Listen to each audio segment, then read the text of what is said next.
1절에서 8절까지입니다. 사사기 7장 1절에서 8절까지 우리 한 절씩 읽어보겠습니다.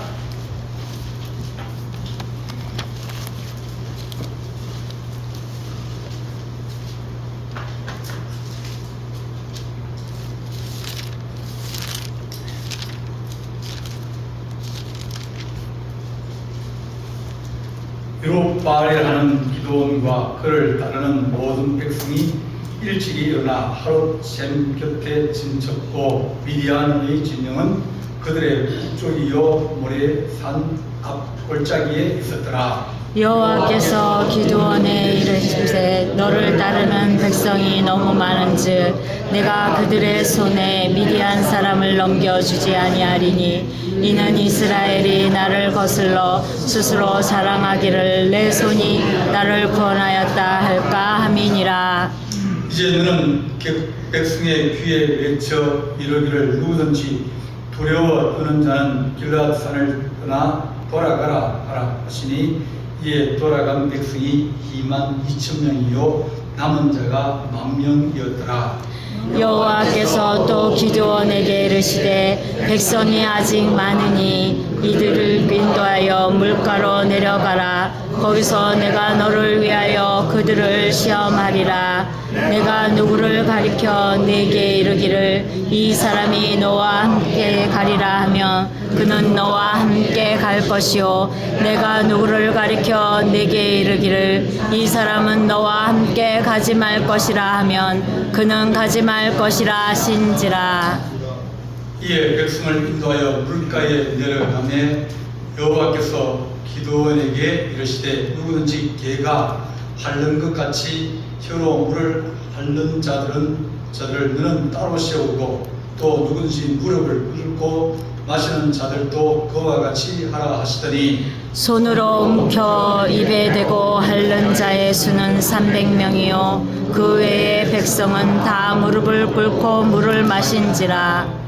여호와께서 기드온에게 이르시되 내가 이 물 핥다 묵은 300명으로 너희를 구원하며 미디안을 네 손에 넘겨주리니 남은 백성은 각각 자기 처소로 돌아갈 것이냐 하시니 이에 백성이 양식과 나팔을 손에 든지라. 기드온이 이스라엘 모든 백성을 각각 그의 장막으로 돌려보내고 그 백성명을 미디안 진영은 그 아래 골짜기 가운데 있었더라. 아멘. 사랑의 하나님 아버지, 하나님께서 구별하여 세우고 또 하나님께 절대 충성할 수 있는 300의 용사를 통하여 주께서 행하신 일을 우리가 이 시간 말씀으로 깨닫고자 합니다. 하나님께서 일으키신 일이며 하나님의 행하신 일이니 우리에게도 그런 지혜와 영철이 있게 하여 주옵소서. 우리 주님께서 함께할 줄 믿사옵고 예수님의 이름으로 기도하옵나이다. 아멘. 오늘 읽은 말씀은 기드온의 이야기 가운데서 300명의 용사에 관한 이야기입니다. 이 이야기를 하면서 하나님이 우리 같이 말씀하면 2절 끝에쯤 보면 이스라엘이 나를 거스려 스스로 자랑하기를 내 손이 나를 구원하였다 할까 합니다. 하나님은 우리에게 오직 하나님의 은혜로 살아갑니다. 하나님의 은혜입니다. 그런 고백을 하기 원합니다. 우리가 남을 도와줄 때 적당히 도와주면 무슨 소리 들으면 그냥 도와줬다.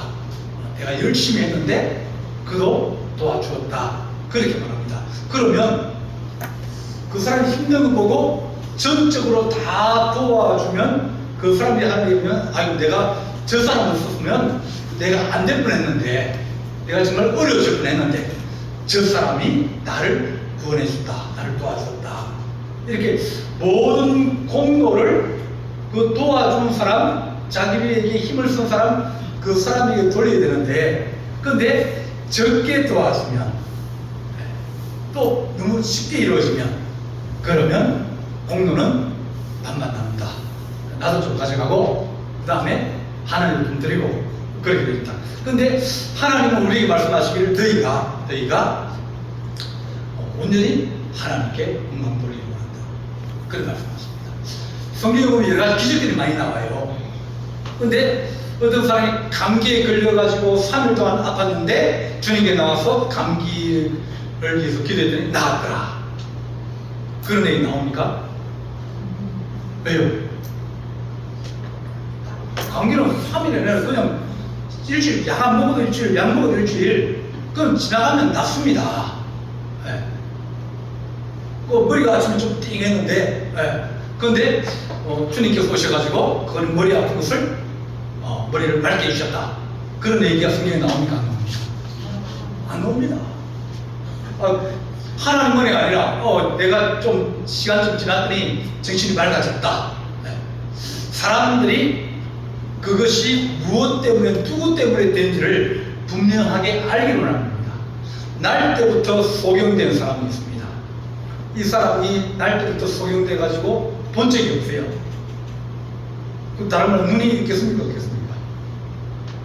날 때부터 소경돼서 안에 들어있든지 생성이 안 됐든지 그럴 거 아닙니까?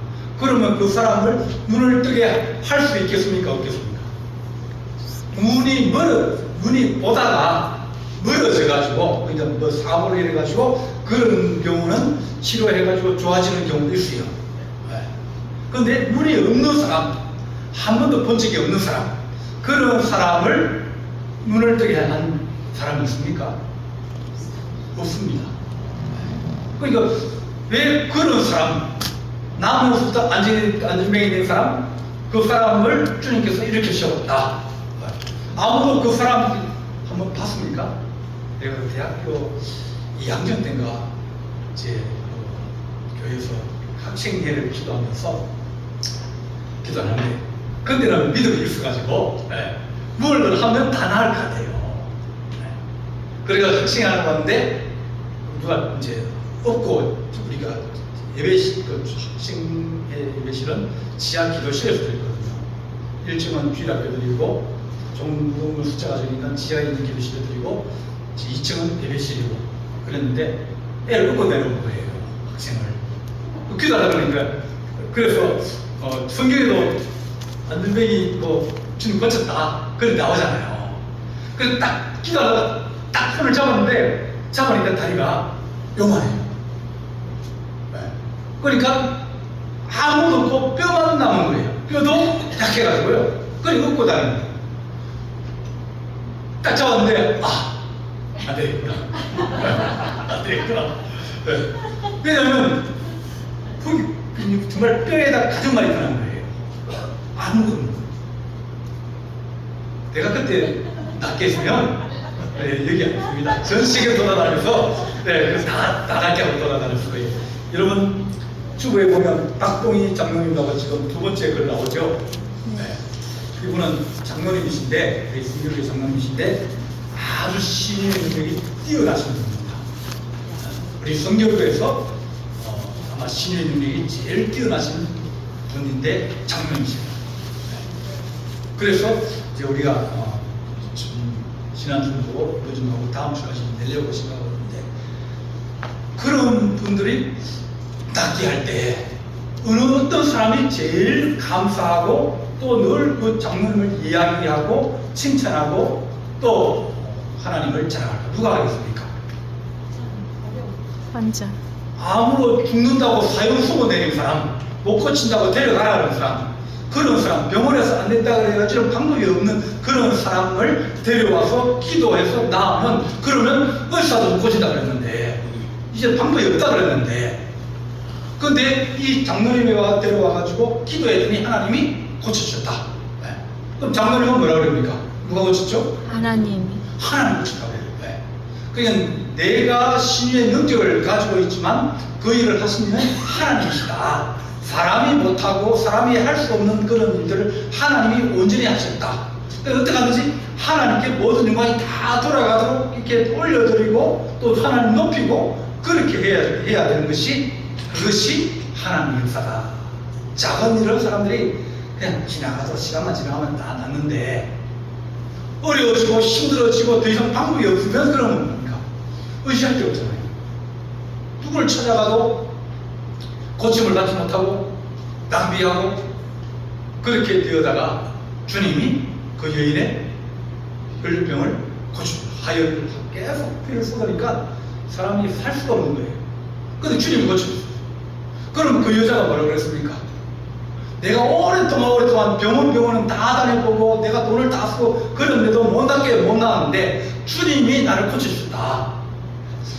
성경은 하나님께 영광 돌리고 하나님의 살아계심과 위대하심을 증거하고 증명하려고 쓴 책이 이 하나님의 말씀입니다. 오늘 이 말씀도 기드온이 전쟁을 하려고 이제 사람들에게 다 연락을 했습니다.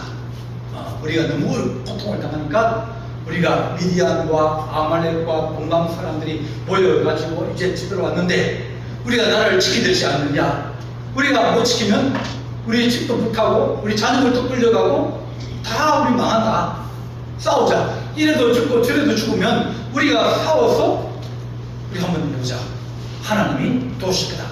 그랬더니 사람들이 이래도 죽고 저래도 죽으니까 다 모였어요. 많이 모였습니다. 사람들이 많이 모였는데 32,000명이 모였습니다. 남자들만 32,000명 모였으니까 많이 모인 거 아닙니까? 사람들이 많이 모여가지고 막 하라고 막 그러면서 싸우자 그럽니다. 근데 하나님이 사람 너무 많다. 왜요? 32,000명이 가서 싸워서 이기면 누가 이긴 거예요? 32,000명이 이긴 거예요. 왜? 군대가 많으니까 그들이 힘써 싸워서 그들이 이겼다. 그럴까 싶어서 하나님이 기드온에게 많다. 백성이 아직도 많으니 그들을 인도하여 물가로 내려가라. 그렇게 말씀하시고 그전에는 두려워하는 사람, 전쟁하기 싫은 사람, 억지로 끌려온 사람 집에 가라 그래라. 그랬더니 22,000명이 산불이가 간 거예요. 32,000명에서 22,000명 가고 이제 10,000명이 남았습니다. 10,000명도 이 사람 많다. 그러면서 이제 물가로 내려가서 사람들을 물을 마시게 하는데 어떤 사람들은 막 들어가가지고 물을 꿇고 입을 대고 쿡쿡 마시는 사람이 있습니다. 어떤 사람은 이제 보면 누구든지 개가 핥는 것 같이 혀로 물을 핥는 자는 바로 세우고 누구든지 무릎을 꿇고 마시는 자는 그같이 세우라. 그러니까 개같이 먹는 사람들은 뭡니까? 급하니까 막 이제 하는 사람입니다. 근데 물을 꿇고 마시는 사람은 질수가 있는 사람이에요. 그리고 그 사람들은 일을 뭘 하도 차근차근하게 할 수 있는 사람. 급하다 해서 막 거기에 들어가지고 막 저기 물을 핥아먹고 그렇게 그런 사람들은 빼라. 그래서 300명을 따로 세우게 되어집니다. 하나님께서 이렇게 300명의 용사를 가지고 기드온에게 싸우라고 말씀하시는 겁니다. 하나님, 우리가 하나님의 거룩한 싸움에 우리가 나아갈 때마다 하나님, 우리가 숫자가 중요한 것이 아니라 누가 어떤 사람이 함께 하느냐 그에 따라서 달라진다라고 말합니다. 전쟁은 여호와께서 했고 칼과 창이 있는 것이 아니다. 그렇게 우리에게 말씀해 주셨습니다. 그러니까 사람의 정신적에 있는 것이지 무기가 좋다고 해서 이길 수 있는 건 아니다. 그렇게 말씀해 줍니다. 우리나라도 저번에 연평도에서 연평도 뭐예요? 북한이 포사격해가지고 면상수도 뭐 부서지고 그랬잖아요. 맞죠? 네. 근데 그 당시 무기가 작동 안 되는 게 있었어요. 그러니까 갑작스럽게 일어나니까 이 작동이 안 되는 겁니다.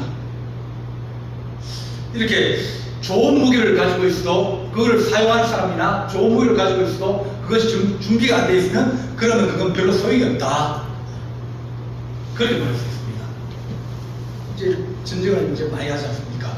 우크라이나도 전쟁하고 이제 이스라엘이나 또 이란도 전쟁하면서 이제 우리나라 가만히 보니까 이게 전쟁이 모양새가 바뀌었구나. 전에는 육군이 많으면 좋은 줄 알았어요. 그래서 육군을 군인들이 많아야 되니까 숫자를 군인을 많이 해가지고 우리나라가 지금 50만 조금 넘거든요. 그 사람들을 날마다 아침 먹이고 점심 먹이고 저녁 먹이고 옷 사주고 군화 사주고 뭘 전부 다 해야 돼요. 그러니까 밥값이 많이 들어가는 거예요. 국방비에서. 근데 이번에 전쟁을 가만히 하면서 보니까 전쟁이 좀 바뀌었어요. 전에 전쟁은 유럽은 이제 산이 별로 없어가지고 전차로 이제 막 하면 될 것 같았는데, 근데 전차도 힘을 못 씁니다. 뭐 때문에? 드론 때문에. 드론 때문에 전차도 부수지는 거예요. 전차 한 대가 200원입니다. 200원. 근데 드론 날아다니는 것이 어떤 싼 것은 100만 원이에요. 70만 원, 100만 원 뭐 작은 건 이제 골판지로 만들어가지고 그런 게 있습니다. 거기 무기 달고 가서 고기를 탁 뿌리면 돼요. 그러다 보니까 전쟁의 양상이 바뀌었어요. 우리나라도 뭐 그렇게 전쟁을 많이 준비하고 무기를 많이 준비하는데 이제 전쟁의 양상이 바뀌어가지고 그러니까 전쟁을 또 새로 준비를 해야 돼요. 근데 그런 것보다 더 중요한 것이 이 정신이다. 어떤 마음을 가지고 나라를 지키고 어떻게 나라의 운영을 이끌어 나갈 것인가, 그것이 중요하다. 그렇게 말해 줍니다. 지도자가 이 기드온이 어떤 마음을 가지고 전쟁하면 우리가 힘으로 싸우면 저를 못 이긴다. 아말렉이나 미디안이나 이 사람은 말 타고 다니는 사람들이에요. 말 타고 다니고 또 무기가 좋은 사람들입니다. 근데 이스라엘 사람들은 생활이 어려워가지고 늘 약탈 당하고 뺏기고 그러다 보니까 말도 별로 없고, 그리고 무기도 별로 없고, 뭐 준비해진 식량도 별로 없고 그런 겁니다. 그러니까 전쟁을 해서 이기 힘든 가운데서 전쟁을 해야 되니까 전쟁의 승리라는 확신이 별로 없습니다. 근데 하나님이 기도에 하신 말씀이, 야, 내가 너 도와줄게. 내가 너 도와줄게. 그러면서 하나님의 은혜로 전쟁을 하려고 이 기도는 나선 겁니다. 하나님은 이 창과 무기, 거기에 있는 것이 아니라 하나님이 전쟁을 하신다. 이건 모세도 마찬가지고 다윗도 마찬가지고 모든 믿음의 사람들이 전쟁을 할 때 그들이 아말렉과 싸우기도 하고 그들이 블레셋과 싸우기도 하고 여러 민족들과 싸우면서 그들이 동일한 마음이면 하나님이 싸우신 것이 전쟁이다. 우리가 싸우게 되면 우리가 이기더라도 수많은 사람들이 전쟁에서 죽게 될 것이고 또 파괴될 것이고 고난이 닥치게 되어집니다. 우리 새벽마다 우리 이제 절기 하시면서 얘기하는데 우리 성도들은 나라와 민족을 위해서 기도해야 됩니다. 우리나라처럼 위험한 나라가 전 세계에 별로 없습니다. 다른 나라 사람들이 우리나라는 언제 전쟁이 일어나도 이상하지 않을 나라예요. 북한처럼 무기 많은 데가 어디 있습니까? 그들은 여러 가지 무기를 많이 가지고 있어요. 우리도 무기를 만들고요. 북한하고 우리나라하고 서울하고 이렇게 북한하고 거리가 그렇게 얼마 안 떨어졌습니다. 뭐 미사일이나 이게 북한들이 날아오면 직선으로 안 날아옵니까? 직선 날아오면 뭐 10분, 5분, 10분이면 소리 떨어져요. 맞출 수가 별로 없는 거예요. 그거는 위기 속에 살아가는데 하나님 우리가 북한을 이겨도 문제고 저도 문제고, 왜냐하면 모든 산업 기반이 다 무너져 버리고 모든 것이 어려워지면 그러면 우리는 일어나기가 힘든 그런 구조를 가지고 있습니다. 그래서 어떻게 하든지 전쟁을 하지 않고 통일이 될 수 있는 그런 것이 가장 중요한데, 평화통일이 제일 중요한데, 평화통일은 사람의 힘으로 된 것이 아니다. 갑자기 김정은이가 뭐 저기 쿠데타 일어나서 죽었다. 그러면 좋아지겠습니까? 나빠지겠습니까? 준비 안 된 데서 북한의 김정은이가 죽으면 난리가 납니다. 누가 정권을 잡을지 모르고 또 중국이 또 들어올지 모르고 모릅니다. 어떻게 될지 모릅니다. 하나님 이 땅에 전쟁이 일어나지 않고 소요가 일어나지 않고 하나님 잘 평화적으로 통일될 수 있는 그런 하나님 나라가 되게 해주십시오. 통일은 돼야 됩니다. 그죠? 통일이 되게 되면 하나님 평화적으로 통일할 수 있도록 그런 준비가 되어지고 믿음이 준비되어지고 하나님께서 원하실 때, 하나님 원하실 때, 그럴 때 통일을 하나님이 이루신 겁니다.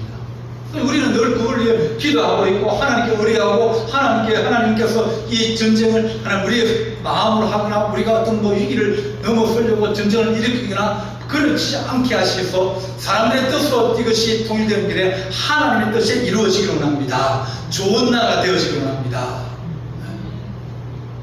통일만 되면 우리나라는 아주 좋아질 수 있습니다. 그런데도 불구하고 통일이 안 되잖아요. 많은 돈을 국방비를 쓰고 있잖아요. 우리가 통일이 안 되고 있으니까 중국도 그렇고 일본도 그렇고 여러 나라들이 우리나라를 건드리려고 그러는 겁니다. 하나님, 우리가 이 기도처럼 하나님께서 이루게 해요. 하나님께서 숫자가 너무 많다, 줄여면 300명까지 줄어듭니다. 그래도 하나님 하신 말씀이 이길 수 있다. 그렇게 우리에게 말씀해 줍니다. 하나님, 우리가 좀 더 좋은 비전을 가지고 목적을 가지고 하나님께 의뢰하며 하나님 앞에 나아가는 백성이 되게 해주십시오. 숫자에 있는 것이 아니라 하나님을 의뢰하고 하나님께 충성하면서 하나님께 전적으로 의지할 수 있는 그런 사람이 필요합니다. 정신이 올바르면 그 정신이라는 것은 믿음에 주는 거거든요. 미래를 믿을 수 있고 미래를 우리가 확신할 수 있는 그런 시대가 되어지면 그러면 좋아지지만 그렇지 않으면 어려워집니다. 하버드에 한국 학생들이 입학을 많이 합니다. 처음에 하버드 대학 들어올 때는 성적이 중간 정도 되는 사람이 많아요. 한국 사람들이 잘하는 거죠. 근데 시간이 가면서 제일 하위권 10명 보면 10명 중에 9명은 한국 사람입니다. 처음에 들었던 공부를 잘했거든요. 왜? 한국에서 공부할 때 하버드 대학 가려고 공부를 했기 때문입니다. 하버드 대학을 들어갔는데 고등학교 공부 열심히 해가지고 대학을 들어갔는데 뭘 해야 될지 모르는 거예요. 다른 아이들은 하버드에 가서 뭘 하겠다고 생각하고 하버드를 들어갔는데 우리는 하버드 들어가려고 왔기 때문에 사람들이 그 다음에 뭘 해야 되는지 그 목표를 세우지 못하고 그러다 보니까 성적이 떨어지고 또 떨어지다 보니까 이게 한번 떨어지면 못 올라가거든요. 그래서 리더가 될 수 있고 또 지도자가 될 수 있는 사람들은 긴 안목과 큰 비전을 가지고 있어야 나라를 경영하거나 또 나라를 위해서 큰 일을 할 수 있고 그런 것이 될 수 있다. 경쟁은 좋지만 목적과 목표가 없는 그런 경쟁은 결국 사람을 탈진하게 만들어버린다. 애들이 공부하는 거 보면 외우고 또 외우고 또 외우고 계속 그렇게 하거든요. 그렇게 하다 보면 들어가서 그 다음에 나아갈 수 있는 그런 여러 가지 것이 준비가 안 되게 되었습니다. 기도원이 하나님께 300명 용사에게 그들이 무엇을 심어주겠습니까? 우리가 하나님의 은혜로 우리가 이길 수 있다. 그런 마음을 심어줄 거 아닙니까? 왜냐면 의지할 것이 없지 않습니까? 300명이 저희는 수십만이 되는데 300명이 이길 수 있겠습니까? 못 이깁니다. 절대 못 이깁니다. 그렇다고 300명이 늘 전쟁하는 사람입니까? 안 농사짓는 사람이에요. 무기도 없고요. 그런데 그들이 의지할 수 있는 것은 기도원과 하나님밖에 없는 거예요. 하나님께서 기도를 통해서 싸우자. 우리 하나님께서 우리를 보호하시고 우리 하나님께서 애굽에서 우리를 건져주셨는데 우리가 이게 환난 나는데 하나님이 우리를 외면하시겠느냐? 하나님이 반드시 이 전쟁에 이기게 하실 것이다. 어떻게 이기느냐? 그건 하나님이 하실 것이다. 그러면서 그 전쟁을 이끌어가는 겁니다. 기도원이 하나님의 사자가 찾아왔을 때 말합니다. 애굽에서 건져주신 우리 하나님이 지금 뭐하고 계십니까? 우리가 이 어려움 당하는데 하나님 우리나라가 이렇게 고난을 당하고 어려움 당하는데 애굽에서 모세를 통해서 건져주신 그 하나님이 우리를 건져주시려고 합니다. 그런 마음을 가지고 있는 거예요. 하나님께서 이번 전쟁을 일으키시고 이번 전쟁에 이기게 하실 하나님이 하나님 모세를 우리 건져주신 것처럼 우리를 건져주시고 하나님의 나라를 이뤄갈 수 있도록 하나님께서 우리는 숫자가 적지만 하나님께서 이스라엘 백성들이 애굽의 백성을 이기고 구원하여 준 것처럼 이 나라를 구원하여 달라고 하나님께 의지하며 방향을 정하고 뜻을 정하고 싸웁니다. 그럴 때 하나님께서 이길 수 있는 길을 열어주십니다. 다윗이 전쟁을 할 때 그 나라도 아주 약했습니다. 그렇지만 그는 하나님 나라를 세운다는 꿈이 있었습니다. 전쟁을 해도 이 전쟁을 통해서 하나님 나라가 세워지게 해주십시오. 여러 나라와 전쟁을 할 때 우리가 그것을 점령하고 그것을 빼앗고 그런 게 아니라 하나님 더불어 살아갈 수 있는 그런 좋은 나라가 되게 해주십시오. 그래서 레바논에 백향목을 달라 그럴 때 그 히람 왕이 뭐라고 합니까? 나하고 다윗하고 친구라 그랬어요. 이방 민족하고 친구라 그랬으면 왜냐면 다윗이 그를 잘 대우해 준 거예요. 너희가 우리와 더불어서 연합하고 우리나라에 들어오게 되면 우리가 너를 돌봐주고 우리가 서로 싸우지 않고 서로 화평을 맺어가면서 그렇게 좋은 나라, 그래 하나님 나라가 확장이 되어지고 엄청나게 확장되어진 겁니다. 다윗과 솔로몬은 서로 다른 사람이에요. 다윗은 하나님 나라를 이루려고 했지만 솔로몬은 자기 나라를 이루려고 했습니다. 기도원의 하나님, 이 나라 이 백성을 사랑하시고 환난과 어려움 속에 건져주시며 하나님의 위대하심을 한번 보여주십시오. 하나님이 살아계심을 한번 보여주십시오. 300명밖에 안 되지만 그러나 전쟁이 있다 그러면 주변 나라들이 뭐라고 그러겠습니까? 그들이 하나님 의지하더니 저들의 하나님이 저들을 구원하였다. 그러지 않겠습니까? 여리고 성을 정탐했을 때 거기에 있는 지금 라합이 뭐라고 그랬습니까? 내가 너의 소문 들었다. 너희가 전쟁할 때도 너희가 하나님께서 도와주셔가지고 아말렉들을 이기고 여러 민족을 이기고 너희가 이기고 올라오는 그 놀라운 소식을 들었다. 너희 하나님이 이기게 하신 것을 들었으니 우리도 너희 하나님 백성이 되겠다. 그렇게 하는 거예요. 하나님, 우리가 하나님의 거룩하심을 의지하며 살아갈수록 하나님 안 되고 힘들고 어려움이 있을수록 하나님이 더 크게 우리를 역사하는 줄 믿고 하나님, 우리가 포기하지 않고 주를 의뢰할 수 있는 거룩한 주의 백성으로 세워져서 하나님 아버지, 우리가 주의 은혜로 회복되어지고 나아지는 거룩한 은총을 얻게 하여 주옵소서. 그렇게 기도하는 우리 성도 되기를 간절히 바랍니다. 기도하시겠습니다. 사랑의 하나님 아버지, 숫자가 많아서 큰 것이 아니라 하나님의 용사가 있어야겠사오니 하나님 아버지, 이 시대에 하나님께서 거룩한 용사를 일으키시며 주의 나라에 앞장설 수 있는 믿음의 자를 일으키시며 또한 하나님 아버지여 꺼져가는 신비를 끄지 아니하시며 또한 꺾여진 갈대로 꺾지 아니하시며 하나님 다시 생명을 주시며 은혜를 주시며 회복해 하시는 하나님의 은혜와 은총이 우리에게 넘치기를 원합니다. 위기 가운데 있고 어려움 가운데 있는 하나님의 교회와 이 나라 이 민족을 주께서 다시 긍휼해 주옵시고 불쌍히 주시를 간절히 바라옵고 이 모든 말씀 우리 주 예수 그리스도 이름으로 기도하옵나이다. 아멘.